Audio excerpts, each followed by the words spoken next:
Dans l'actualité ce soir, les travailleurs de la santé seront dans la rue ce mercredi. Ils exigent le respect des accords signés avec le gouvernement.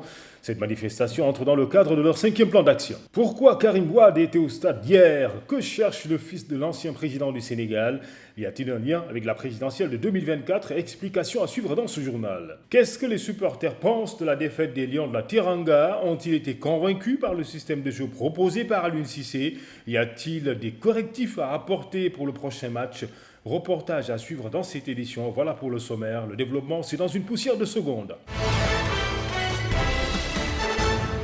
D'abord, cette information que nous avons appris en fin d'après-midi, le procureur de la République a ouvert une enquête judiciaire confiée à la brigade prévôtale de la gendarmerie nationale en application des dispositions de l'article 11 du Code de procédure pénale. Cela fait suite à la disparition de l'adjudant-chef de la gendarmerie DJ Badji en service à l'inspection générale d'État et du sergent Fulbert Sam Sambou de la direction des renseignements militaires. Leur disparition a été signalée dans la nuit du 19 novembre dernier, c'était le samedi dernier. Des effets personnels leur appartenant ont été retrouvés au Cap Manuel. Les recherches se poursuivent. Je vous le disais en titre, l'intersyndicale des travailleurs de la santé seront ce mercredi dans la rue. Les manifestants s'insurgent contre leurs conditions de travail et le non-respect des accords signés avec le gouvernement. Cette marche entre dans le cadre de leur 5e plan d'action. Pour de plus amples informations, on va suivre les explications de Sidi Ndiaye, président de l'intersyndicale des travailleurs des collectivités locales, par ailleurs vice-président de l'Alliance Andegesem. Oui, comme vous le savez, dans le cadre du 5e plan d'action de la jonction Andegesem, intersyndicale des travailleurs des collectivités locales, prévu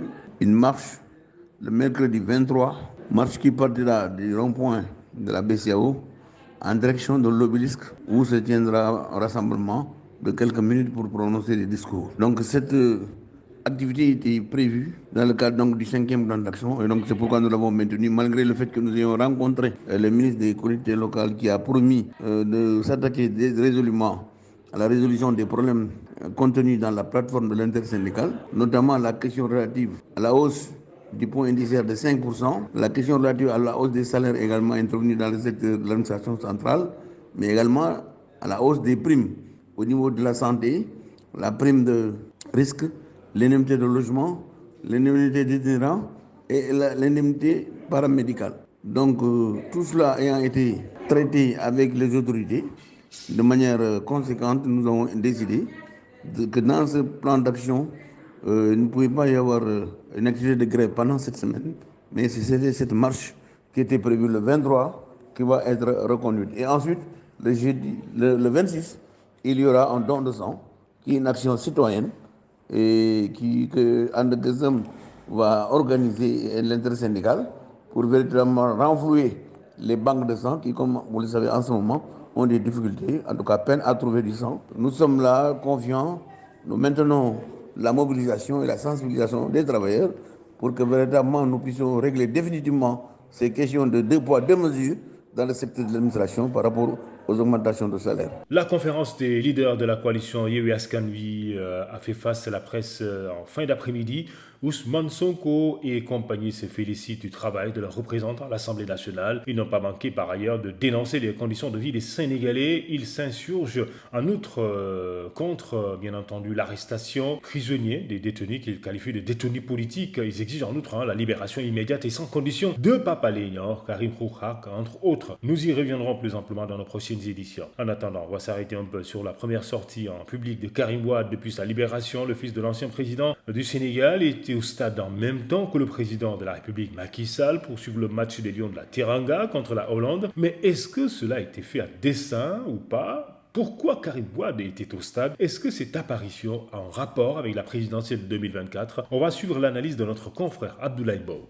Avec une Coupe du Monde organisée au Qatar, avec surtout la participation du Sénégal, on ne pouvait pas ne pas voir Karim Wade véritablement venir au stade pour assister au match par rapport justement à l'entrée en liste de l'équipe nationale du Sénégal de football. Donc, Karim Wade, comme il l'avait déjà annoncé à travers les réseaux réseaux sociaux, il a effectivement effectué le déplacement. Et il a choisi la tribune du 12e Gaïndé pour y être. Et on a vu véritablement des photos devenues virales faire tour pratiquement des réseaux sociaux à l'échelle nationale comme à l'échelle internationale. J'ai que vous dire qu'en dehors du sport, aujourd'hui, avec le rendez-vous mondial qui se joue au Qatar, il est certain quand même qu'il y aura des dividendes politiques à tirer. Et parce que Karim Wade, avec l'annonce de la prochaine loi d'amnistie ou en tout cas autre formule que les autorités trouveront pour lui permettre de recouvrer ses droits civiques et politiques, effectivement, avec la présence du président Macky Sall également à Qatar, c'est véritablement un jeu qui peut permettre de croire qu'en réalité, l'un ou l'autre fera tout pour en tirer des dividendes politiques. Le président Macky Sall, on le connaît, très politique, donc sa présence au Qatar n'est pas fortuite également. Il est sûr et certain, comme l'ont dit certains, qu'il a eu à parler ou qu'il cherche à parler l'un dans l'autre. En tout cas, il s'agit toujours du président Macky Sall qui n'arrête aucune occasion pour véritablement verser dans la chose et dans la pratique politique. En bref, le budget du ministère du Tourisme et des Loisirs a été voté hier. Il s'élève à plus de 8 milliards de francs CFA. Cependant, les députés de l'opposition n'ont pas manqué de soulever l'affaire des 29 milliards du Prodac. Le ministre Mambaignan, par ailleurs ancien responsable du Prodac, demande à ses détracteurs d'apporter des preuves de ce qu'ils avancent. Il s'adressait au député Anas Sall qui dit être étonné de voir un ministre accusé par le passé de détournement venir défendre son budget alors que Papa Lénian, Papito Kara et Amidien sont en prison. À présent, les nouvelles du mondial au Qatar. L'Argentine a été battue par l'Arabie Saoudite ce matin sur le score de 2-1. Une victoire qui a poussé le roi de l'Arabie Saoudite à déclarer mercredi journée chômée et payée. Une victoire historique que le royaume compte immortaliser. Plus tard dans la journée, la Tunisie et le Danemark ont fait match nul vierge.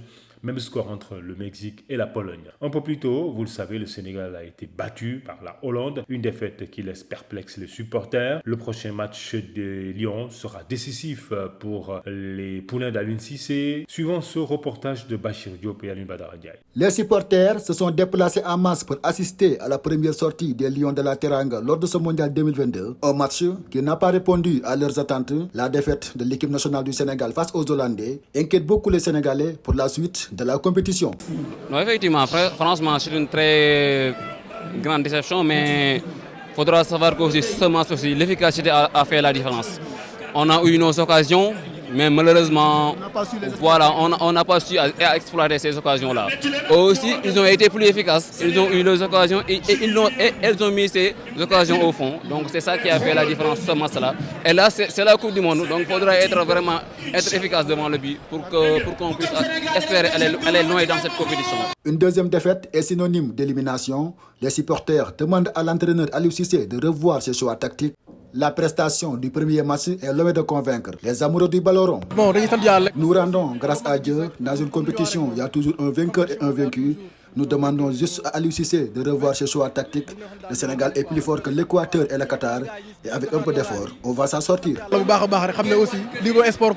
Le Sénégal affrontera le Qatar, pays organisateur. Les deux équipes occupent la dernière place du classement. Ce match prévu vendredi prochain aura les allures d'une finale. Ce sera la gagne ou l'élimination. Le match nul ne fera pas l'affaire d'aucune des deux équipes. Terminons ce journal avec les nouvelles de CR7. Manchester United annonce avoir trouvé un accord avec Cristiano Ronaldo pour une résiliation de contrat. Le départ du Portugais prend effet immédiat, précise le club anglais. Voilà tout ce qu'on pouvait dire pour ce soir. Passez d'excellents moments en notre compagnie.